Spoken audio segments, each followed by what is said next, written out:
বারান্দার গাছগুলো না কিছু মারা গেছে, টবগুলো এখন ফাঁকা, নতুন করে এখন বৃষ্টি শুরু হচ্ছে, আবার গাছ লাগাতে হবে, তো এই কারণেই পুরোনো গাছগুলো সব যেগুলা আগাছা ছিল ক্লিন করে ফেলে। আর এই গাছটা কি সুন্দর করে তার বেঁধে দিয়েছি, তো পেঁচিয়ে পেঁচিয়ে এটা আমার হেল্পিং হ্যান্ডের সাথে করে এই যে ক্লিন করছে। অনেক ধুলাবালি জমেছিল, তাই একটু পরিষ্কার পরিচ্ছন্নতা আর কি ধুয়ে মুছে পরিষ্কার করা হচ্ছে। এরপরে কিচেনে চলে এসে এখানে চিংড়ি দিয়ে ঢেঁড়স চচ্চড়ি বসিয়ে দিলাম, আর পাশের চুলাতে কড়াইতে তেল দিয়ে পেঁয়াজ দিয়ে এরপরে একটু ভেজে নিচ্ছি ভালো মতো। হালকা হালকা যখন একটু ব্রাউন হয়ে আসে ওই পর্যায়ে আমি একটু রসুন বাটা অ্যাড করে দিলাম, হালকা একটু পানি দিয়ে এরপরে একটু হলুদের গুঁড়া, একটু ধনিয়ার গুঁড়া, একটু মরিচের গুঁড়া, একটু জিরার গুঁড়া, লবণ দিয়ে একটু মশলাটা কষিয়ে নিয়ে এই পর্যায়ে তেল উঠে আসে। এখন আমি আর মাছগুলা অ্যাড করে দিচ্ছি। তো এরপরে মাছগুলা সবগুলো দিয়ে নিয়ে একটু ভালো মতো নেড়েচেড়ে কষিয়ে নিব।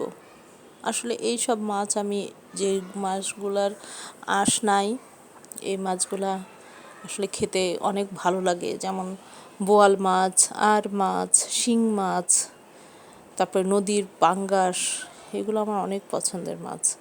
তো যাই হোক, কিন্তু নদীর পাঙ্গাসটা এখন ইদানিং খাই না কেন, অনেক তেল থাকে, আর বেশিরভাগই সাইজ বড় বড় হয়, কিনতে গেলে দেখা যাচ্ছে 4 কেজি 3 কেজি হলেই অনেক তেল, এই জন্য কেনা হয় না। তো যাই হোক, তো আর মাছটা একটু কষিয়ে ঝোলের পানি অ্যাড করে দিলাম। এদিকে ঢেঁড়সের তরকারিটাও হয়ে গেছে, এখন আমি একটু নামিয়ে নেব। একটু মিডিয়াম সাইজে চিংড়ি দিয়ে করলাম, আর এখানে সবুজ শাক, একদম কচি কচি সবুজ শাক, তো এটা আমার হেল্পিং হ্যান্ড বেছে ধুয়ে দিয়েছে। আমি এখন এটাকে একটু সিদ্ধ করে নেব অল্প একটু পানি দিয়ে। আমি কি করি, এখানে 4 আটি শাক ছিল, তো আমার তো শাক ছাড়া চলেই না। আপনারা যারা আমার ভিডিও দেখেন সব সময় দেখেন যে আমি শাক খাই, অতিরিক্ত পরিমাণে শাক সবজি মাছ, মাংস রান্না করি, কিন্তু আমি মাছের পাগল। মাছ আর শাক সবজিটা খুব বেশি পছন্দ করি। এই কারণে দেখা যাচ্ছে এই শাক তো কেউ না খেলে আমি ওটা অর্ধেকটা শেষ করে ফেলি, 2 দিন যায় আমার।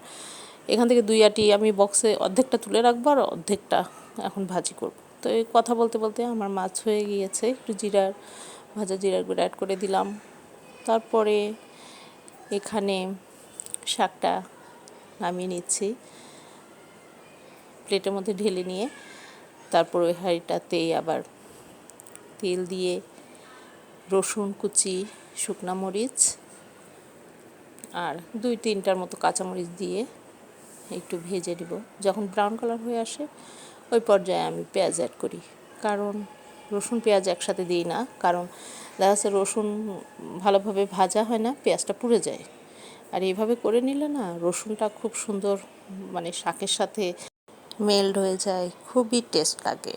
রসুনটা একটু ভাজা ভাজা হলে না খুব মজা লাগে। এখন একটু লবণ দিয়ে দিলাম, শাকটা একদমই মিলে গিয়েছে, অল্প একটু হয়ে গেছে। তো যাই হোক, এখন আমি একটু হালকা নেড়ে চেড়ে এরপরে শাকটা নামিয়ে নিব। এদিকে টেবিলে সার্ভ করে দিয়েছি খাবার, আর মাছটা মাশাআল্লাহ খুবই টেস্ট হয়েছিল।